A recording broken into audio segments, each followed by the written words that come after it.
win the game. They don't. Joe Pisarcik takes the snap. He bounces into Larry Zonka. Zonka fumbles. Or, you can argue who fumbled, I guess, but the ball comes loose. It bounces right into the arms of Herman Edwards, the Eagles cornerback. He runs untouched into the end zone.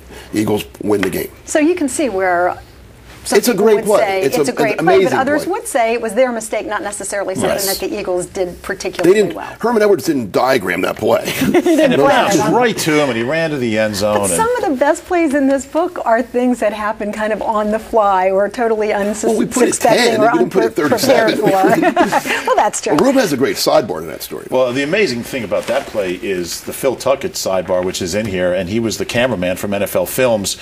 He was the only guy left. The game was over. All the other cameramen picked up their gear, and as cameramen will do, and they picked up their gear and went home, and he stayed there till the last second. He said that was his rule. He never leaves early. Right. And he was the cameraman in the end zone who shot the famous footage of Herm Edwards with the breath coming out of his mouth in slow motion.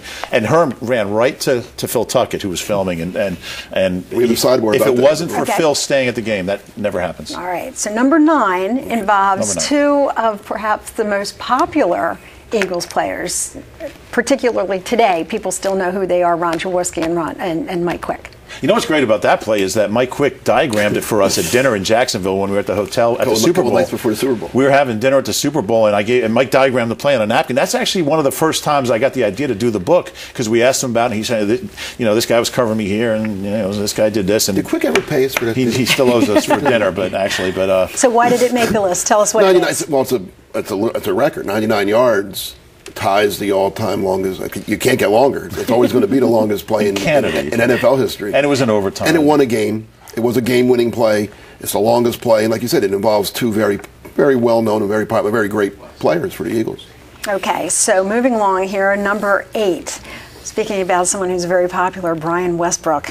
I know you have opinions about what's happening right now, but why did this particular play make it into the book? That could have been a little higher. Even, and it's 8's pretty high for a punt return, but that didn't only win a game. Okay, explain to the folks what it is, because of course here we all know what it is. Buy I've read the book; it's great. Yeah, buy the book, but give them a reason to buy the book. Eagles Giants at the Meadowlands again. With the Eagles. Some would call it Miracle 3. The Giants dominate the game, the whole game. The Eagles offense has done nothing the entire day. The Giants have to punt. It's 4th down from about midfield. Not much time left, a minute something to go. If the Giants punt the ball out of bounds, they win the game. And they have the all-time greatest punter in punting the ball out of bounds in Jeff Fiegels. I mean, some people would have said if the Eagles blocked the punt, they wouldn't have won the game, because the Eagles' offense just wasn't going anywhere that day. Instead, they punted away. It bounces. It takes a bounce. Westbrook fields it on a hop. Keeps it in bound, right? Gets a very good block from Ike Reese. Cuts it up the left sideline, goes for a touchdown. The Eagles win the game, and not only win the game, but they saved. The Eagles were 2-3 at the time. Yeah. If they lose that game, they're 2-4, and it was getting a little volatile. And things could have blown up. The great thing about that play is he let it bounce for a reason, so Ike Reese had time to come up and make the block. He trusted his teammate enough to make that block. If he caught on the fly, they lose the game. He saw it out of the corner of his eye, right? Yeah. Okay, that's why it's called Game Changers, because it truly did change that changed the season. That was a season. Then the Eagles won 9 in a row after that. Yeah. Wow. Okay, let's move on to number 7 here, because the time is going by very, very quickly. We have not mentioned Randall Cunningham yet in this conversation. I have a feeling his name is going to come up in this list over and over. Tell me about play number 7. Play number 7 is... Which one? Buffalo.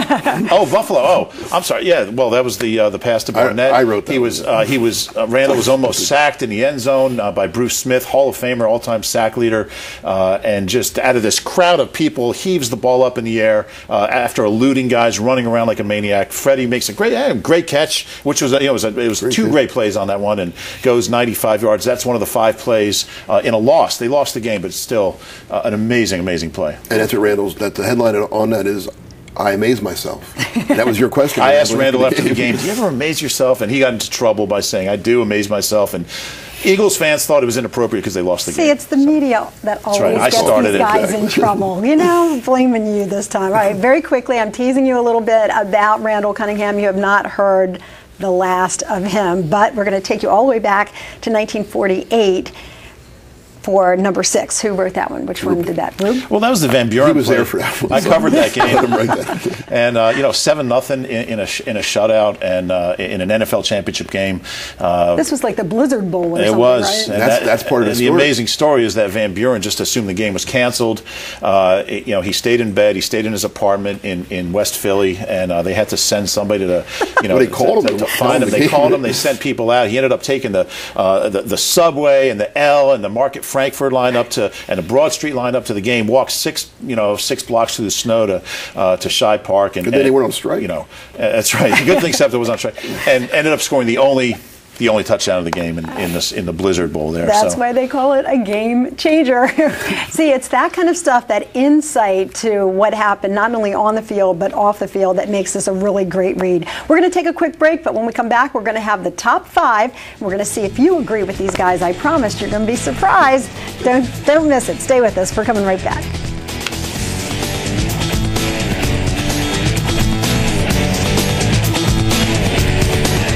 Lynn Doyle's Jewelry, provided by David Craig Diamonds and Fine Jewelry, Newtown, Pennsylvania. Transportation for It's Your Call guests provided by Preferred Car and Limousine.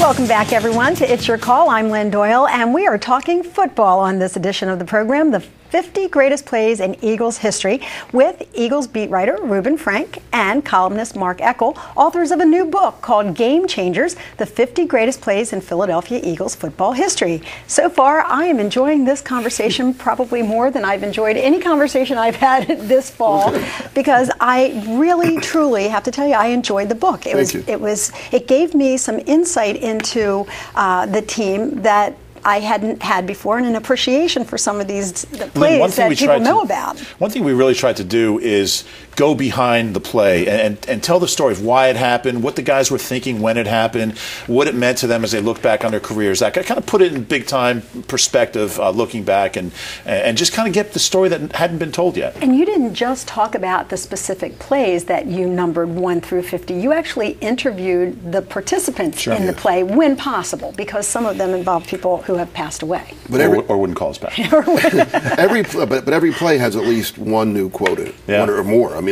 more than one. I mean, we got a hold of most everybody. Yeah. There was a couple guys we couldn't track down or whatever, but then we got somebody else to talk about them or whatever.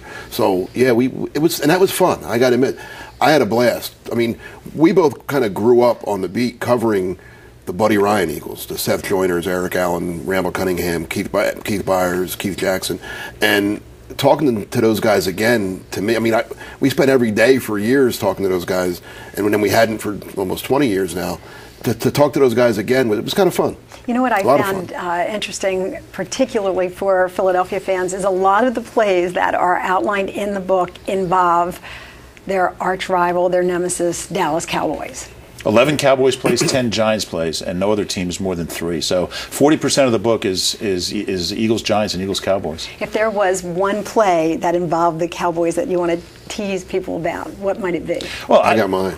For me, it would be the onside kick. I mean, there's so many great ones. I mean, the onside kick, opening day in 01. The Eagles hadn't been good in 2000. I'm sorry, they hadn't been good in forever. And to start the season in Dallas with an onside kick. Is this the beginning of the Andy Reid era? Yes. Yeah. Okay. Now, see, second year. Yeah. Mine is a fake kneel down. Oh, because no one else has ever done a fake kneel. Yeah. Where the Eagles were, Buddy's mad at Landry because of the strike game when he put Randy White and those guys back in the game. Tony Dorsett, he put his regular players in against the